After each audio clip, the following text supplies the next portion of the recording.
But then Umar radiallahu ta'ala anhu, one day, he stands up and he says, who amongst you remembers what the Prophet ﷺ told us about al-fitan, about the trials and tribulations? And Hudayfa radiallahu ta'ala anhu, he said, أنا أحفظه كما قال. I remember exactly what the Prophet ﷺ said about al-fitan, what he said about the tribulations. So Umar radiallahu anhu says, إنك عليه لجريء. He said that's bold of you to say that. So what did he say? So Hudayfa radiallahu anhu responded, he said, فتنة الرجل في أهله وولده وجاره تكفرها الصلاة والصدقة والمعروف. He said when a person is tested, or the fitan that come in a person's daily life of their families, their spouses, their children, their money, their prayer and their charity and their enjoining good expiates all of the trials and tribulations that come as a result of that. قال ليس هذه أريد. He said, that's not what I'm asking you about, O Hudayfa. He says, وَلَكِنِّي أُرِيدُ الَّتِي تَمُوجُ كَمَوْجِ الْبَحْرِ. He said, I'm talking about the fitan, the trials and tribulations that the Prophet ﷺ talked about that would hit the ummah like wave after wave after wave after wave. I'm talking about the heavy fitan, those trials and tribulations that the Prophet ﷺ talked about. And he said to him, لَيْسَ عَلَيْكَ بِهَا يَا أَمِيرَ الْمُؤْمِنِينَ بَأْسٍ. You don't have to worry about it, O Amir al-Mu'mineen. بَيْنَكَ وَبَيْنَهَا بَاب مُغْلَقٍ. There's a closed door between you and all of that fitna. SubhanAllah, you are a closed door, or there is a door between you and the fitna, O Amir al-Mu'mineen. Umar radiallahu anhu said, يُكْسَرُ الْبَاب أو يُفْتَحْ. Will the door be broken or will the door be open? قَالَ قُلْتُ لَا بَلْ يُكْسَرُ. I said to him, rather the door will be broken. Umar radiallahu ta'ala anhu, he started to weep. And he says, إِنَّا لِلَّهِ وَإِنَّا إِلَيْهِ رَاجِعُونَ فَإِنَّهُ إِذَا كُسِرَ لَمْ يُغْلَقْ أَبَدًا. He said, if that door is going to be broken, then it's never going to be shut again. And Umar radiallahu ta'ala anhu, he buries his face in his hands crying. He gets up and he leaves the gathering. And none of the Sahaba understood what just happened. Everyone's looking at this exchange between Umar and Hudayfa and they're wondering what just happened. What did they discuss? What door are they talking about? Why did Umar radiallahu anhu suddenly cry? What does he mean the door can't be closed after it is shattered? And afterwards, Hudayfa radiallahu ta'ala anhu explained that Umar radiallahu anhu understood that he himself was the door. And what Umar was asking was he going to die or was he going to be killed? And so the door being broken means that he is going to be killed. And Umar radiallahu ta'ala anhu understands that that is going to set a wave of tribulations, of fitan, that he was a barrier between the ummah and that fitan. And subhanAllah, there are so many wisdoms for that. I mean, Umar radiallahu anhu makes the perfect leader.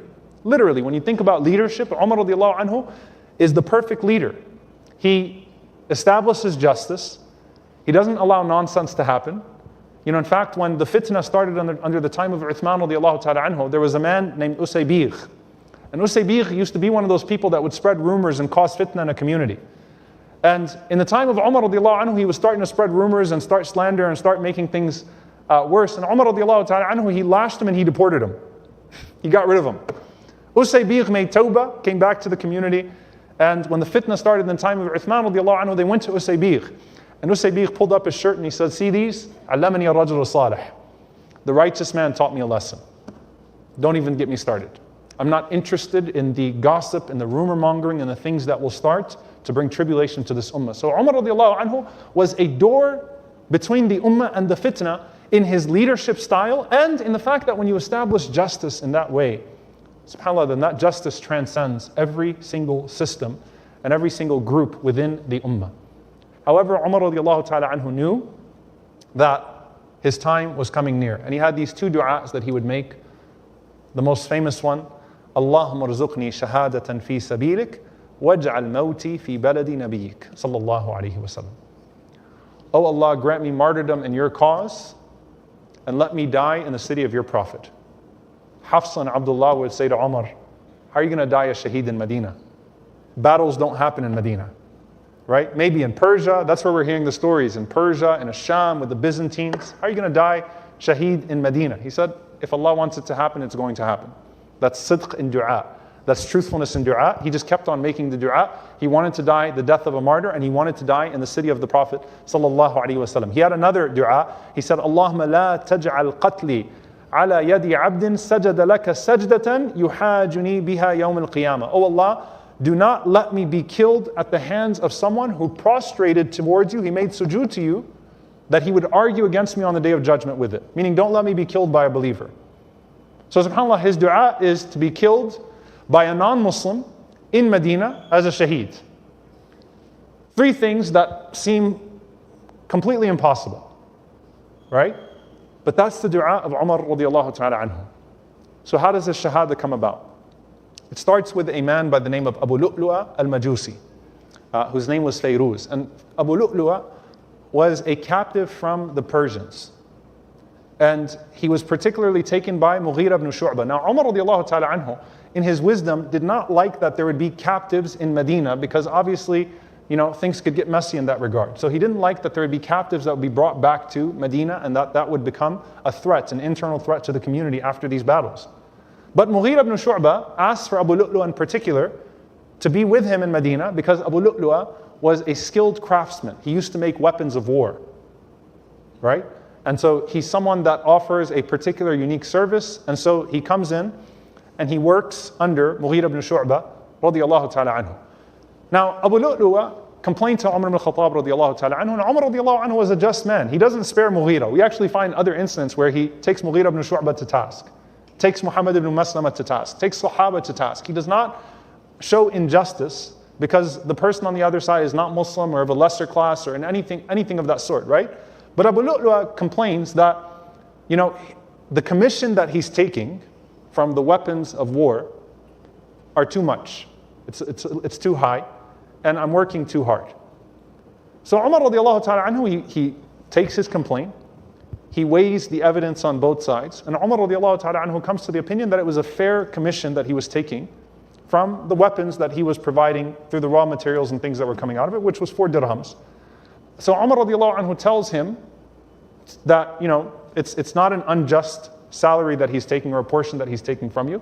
And at the same time, he tells Al-Mughira ibn Shu'bah to be lenient with him, to be just with him. So do not overdo it with him. Be gentle with him and be lenient with him. But Abu Lu'lu'a was enraged by just that judgment. So Abu Lu'lu'a, he goes back and he swears to himself that he's going to kill Umar ibn al-Khattab radiyallahu ta'ala anhu. And Umar radiyallahu ta'ala anhu is walking by him one day in Medina. And he's making all of these different types of things. And one of the things that he would make was windmills. He would make these spears. And he would make all of these different crafts. So Umar radiallahu ta'ala anhu walks by, and in a nice way, he says to him that I heard that you do these things very well. Can you make me one of these also? And Abu Lu'lu'a says to him, Ya Amir al-Mu'mineen, I'm going to make one for you that the whole world is going to hear about. SubhanAllah. So he's threatening him in a nice way. Umar is not illiterate or naive in this situation. Umar radiallahu ta'ala anhu, he walks away and he's laughing as he's walking away, and he says, وَعَدَنِي بِالْقَتْلِ. He just promised to kill me. So the Sahaba say to him, well, why don't we apprehend him and why don't we kill him first? He says, أَيُقْتَلُ عَلَى ظَنٍ? You want him to be killed over a suspicion? He said, no, absolutely not. That's my hunch from him, that's my sense from him, but it's the qadr of Allah subhanahu wa ta'ala, whatever happens as a result of that. So Umar radiallahu ta'ala anhu says, let it go. Now subhanAllah, there are these dreams that then start to happen. Dreams of other Sahaba and dreams of Umar. The first one is very interesting because it comes up in Jerusalem. Auf ibn Malik radiallahu ta'ala anhu, he says, during the khilaf of Abu Bakr as-Siddiq radiallahu anhu, I saw this rope that was hanging down from the heavens, and the people were trying to reach it. SubhanAllah, of the many dreams of Umar. So he says, Umar radiallahu ta'ala anhu was 3 times the size of everybody else, so he grabbed onto it easily and he ascended. So I said, how come Umar radiallahu anhu is the only one that can grab the rope and can ascend? And it was responded to me, because he is the Khalifa of Allah on this earth, وَلَا يَخَافُ لَوْمَةَ لَائِمٍ, and he does not fear the blame of a blamer, وَيُقْتَلُ شَهِيدًا, and he will be killed as a martyr. So 3 things: he's a Khalifa of Allah, a rightful Khalifa, and he doesn't fear anybody. He doesn't fear blame from anyone else, and he will be murdered and killed as a martyr. So Auf ibn Malik went to Abu Bakr. This is still in the time of Abu Bakr. And he told him the dream. And Abu Bakr said, call Umar and tell him what you saw. So Auf ibn Malik calls Umar ibn al-Khattab, and he tells him the dream, and Umar radiallahu anhu says, that's a whole lot for someone to see in their sleep. Like a sleeper, you saw all of that in your dream? And that was it. Umar radiallahu anhu didn't entertain anything beyond that. I mean, he fears Allah subhanahu wa ta'ala. He's been given all of these glad tidings from the Prophet sallallahu alaihi wasallam, but for his own tazkiyah, right? He wants to keep himself humble. SubhanAllah, remember when we were talking about Jerusalem? When Umar radiallahu anhu first went to Al-Jabiyah? Auf ibn Malik radiallahu anhu was there, and Auf says that Umar called me over. And he said, remember that dream that you had in the time of Abu Bakr? He said to him, yes, but you told me that, or you didn't seem to really be interested in hearing it. He said, no, I was just, I wasn't serious about that. He said, as for becoming the Khalifa, he said, but I'm thinking about your dream since you shared it with me in that time. He said, as for becoming the Khalifa, he says, that already happened. And he says, as for the second part, he says, Wallahi, I don't fear the blame of anyone but Allah subhanahu wa ta'ala. But he said the third part, he's asking him what his kids used to say to him, how am I going to be killed shaheed when I'm in Medina? Right? And he's just kind of speaking out loud and thinking out loud, not questioning Allah subhanahu wa ta'ala, but it's very interesting, right? He's coming out to Asham and he's seeing these people that have been in battle all of this time. It's, how am I going to be killed? I wonder how I'm going to be killed as a shaheed in Medina. So that's the first dream. The second dream is from Abu Musa al-Ash'ari radiallahu anhu. And what a beautiful dream. He was in Asham and he woke up in the morning and he calls the people and he says that I saw an interesting dream last night. I saw that I had horses and crops and then they started to disappear. So good things started to disappear. And so he said, I took it and I went to this Jabal, to this mountain. And I saw Rasulullah sallallahu alaihi wasallam and Abu Bakr radiallahu anhu standing in the distance, and Umar radiallahu anhu standing and looking at them. And Rasulullah sallallahu alaihi wasallam is telling to Umar, come to me. Cross over here. SubhanAllah, so he sees this dream of the Prophet sallallahu alaihi wasallam telling him, standing with Abu Bakr and telling Umar, it's time for you to come this way. So Abu Musa, he saw that dream, and they said, why don't you write a letter to Umar telling him what you saw? And he said, I don't want to be the one to break the news of his death to him. This is clearly an indication that he's going to die soon. And indeed, subhanAllah, that time, that was actually the year that Umar radiallahu anhu would die. And here's something that is very, very interesting. Umar radiallahu ta'ala anhu would die only a few days after returning from Hajj. Umar radiallahu anhu did Hajj every year of his Khilafah, 10 years in a row. And he was in Hajj. And the Sahaba describe Umar radiallahu ta'ala anhu raising his hands in Arafah that year, saying, Ya Rabb, qad kabura sinni, I've gotten old, wa da'ufat quwwati, and my strength is leaving me, wa intasharat ummati, and the ummah has spread to the world. Take me back to you while you're pleased with me, O Allah. SubhanAllah, as if he knew. He's calling upon Allah subhanahu wa ta'ala in Arafah, 10 years in a row, 10 Hajjs in a row. And he's saying, Ya Allah, I've gotten old now. My time is running out. Ya Allah, take me back to you while you are pleased with me. Pleased with what I have done with your ummah. He gets back to Medina from Hajj. So the incident with Abu Lu'lu took place right before he went to Hajj. He gets back to Medina right after Hajj. And he gave only one khutbah between Hajj and his martyrdom. So it's Dhul Hijjah, the 21st of Dhul Hijjah, Yawm al-Jum'ah, 23 years after the Hijrah. And Umar radiallahu ta'ala anhu, he stands up and he says, Ayyuhan nas, O people, I saw a dream. So now Umar radiallahu anhu saw a dream as well. He said, I saw this dream where a rooster came up to me and it pecked me twice.